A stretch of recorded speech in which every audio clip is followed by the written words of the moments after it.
7.3 का देखिए question number 10 है और हल दिया है। इस आकृति के हिसाब से देखना है। 3 गो वृत्त है, 3 वृत्त है जिसका केंद्र ए बी सी है और यहाँ पर देखेंगे ये त्रिज्याखंड बना रहा है। क्या बना रहा है? त्रिज्याखंड बना रहा है। और जो ए बी सी त्रिभुज जो आकृति दिख रहा है ये समबाहु त्रिभुज है। कौन सा त्रिभुज है? समबाहु त्रिभुज। समबाहु। कौन सा त्रिभुज है बाबू? समबाहु। अब देखिए समबाहु त्रिभुज है तो प्रत्येक इसका त्रिज्या का जो है ना कोण ये कितना डिग्री का होगा? कितना डिग्री का होगा? 60 डिग्री। 60 डिग्री का होगा। ठीक है। और प्रत्येक भुज आपस में क्या होता है? बराबर होता है। अभी बोला है कि आधा जो है ना इसका ये वृत्त का त्रिज्या हो जाएगा। क्या हो जाएगा? वृत्त की त्रिज्या हो जाएगा। जब वृत्त की त्रिज्या हो जाएगा तो समबाहु त्रिभुज का क्षेत्रफल दे दिया है 17 यहाँ देखिए 17 माने 17,320.53 स्क्वायर। पाई के मान 3.114 दे दिया है। और रुटेंडर 3 का जो है रुटेंडर 3 का 1.73205 है। कोण जो थीटा है वो 60 डिग्री है। कितना है? 60 डिग्री। समबाहु त्रिभुज का क्षेत्रफल दिया है 17, ठीक है ना, 320.5 ठीक है ना। तो इसलिए इसका वैल्यू जो है ना हम रख लेंगे। ठीक है। अब बाबू इसको उधर भेज दीजिए। 4 ऊपर रुटेंडर 3 नीचे। इसका वैल्यू देखिए रुटेंडर 3 का वैल्यू रखेंगे कितना? रुटेंडर 3 का वैल्यू जो रख दिए हैं। रखने के बाद यहाँ देखिए एक दशमलव था तो दशमलव इधर पे जो है ना था ये घुसक के इधर चला जाएगा। जब उसे भाग करेगा तो 10,000 मत में काटेगा और 10,000 से 40 में 4 से गुना कराएंगे तो 40,000 आएगा। यहाँ स्क्वायर होता है तो आप लोग जानते हैं कि ये स्क्वायर उधर जाता है तो क्या देता है? वर्गमूल कर देता है। ठीक है। ये रूट अंडर में चला जाता है। इसका वर्गमूल निकालिएगा 200 हो जाएगा। यानी कि एक भुजा का मान कितना आया? 200 आया। कितना आएगा वो? 200 जब आया तो इसका हम त्रिज्या अगर निकालना चाहते हैं तो इसके आधा कर लेंगे तो वृत्त की त्रिज्या क्या हो जाएगा? 100 cm आ जाएगा। और वृत्त की त्रिज्या त्रिज्याखंड का क्षेत्रफल वृत्त का त्रिज्याखंड का क्षेत्रफल तो त्रिज्याखंड का क्षेत्रफल क्या होता है? थीटा बटा 360 पाई आर स्क्वायर आता है। अब यहाँ जो है ना थीटा का मान कितना है बाबू? 360 है। तो 360 यहाँ पर 3.14 भी है। जो यहाँ पर देखिए दशमलव कटाइएगा तो इसके नीचे क्या आएगा?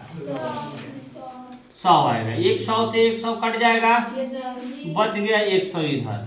यहाँ 6 और 314 है। ठीक है। कौन बात कर रहा है जी? इधर होकर के समझिए ना। देखिए ध्यान से। तो 3 दूना 6 और यहाँ देखेंगे इसका आधा कर लेंगे तो 15 जो है ना 157 से ये कट जाएगा। ठीक है। अब 157 से इसमें गुना कराएंगे बाबू, डबल 0 चढ़ जाएगा और बटा 3 हो जाएगा। अब ऐसे ये जो त्रिज्याखंड है ये 3 त्रिज्याखंड है। कितना त्रिज्याखंड है? 1 2 3 है। ठीक है। 3 त्रिज्याखंड है ना। तो 3 त्रिज्याखंड है तो हम लोग करेंगे क्या कि लिखेंगे छायांकित क्या? छायांकित भाग का क्षेत्रफल छायांकित भाग का क्षेत्रफल बराबर, ठीक है ना। इसको उतार लीजिए 17, ठीक है, 17,320.5 और माइनस हो जाएगा। यहाँ देखिए 15,700। ठीक है। यहाँ ध्यान दीजिएगा बटा 3 घटाइएगा ना तो यहाँ पर लिखेंगे। ये हिंदी नहीं लिखे हैं, थोड़ा ध्यान दीजिएगा। लिख देते हैं हिंदी। इसके ऊपर लिख दे। ये सही है। चलिए लिखिए। हिंदी लिखते हैं। जैसे हिंदी अगर लिखना होगा ना तो लिखिएगा यहाँ पर समबाहु त्रिभुज का क्षेत्रफल माइनस, ठीक है ना, 3 त्रिज्याखंड का क्षेत्रफल। 3 त्रिज्याखंड का क्षेत्रफल। तो 3 त्रिज्याखंड का क्षेत्रफल जब निकालिएगा बाबू तो इसमें 3 से गुना कराना होगा जो यहाँ पर लिख दे रहा हूँ मैं। ठीक है। घेर नहीं रहा हूँ, माइनस कर रहा हूँ 3 यहाँ पर। ये 3 से 3 कट जाएगा, माइनस से ध्यान दीजिएगा। अब मात्र जो है ना हम लोग को 17,3,2,0,5 में से 15,7 को घटा देना है। और जब इसको घटाइएगा आंसर मिलाइएगा थोड़ा।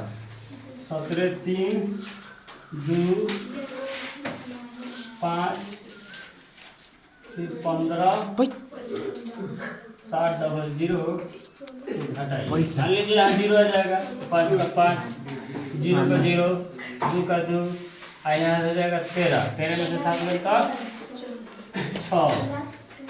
यहाँ हो जाएगा पंची बाबू 1620 1620.5 है ना, 5 स्क्वायर।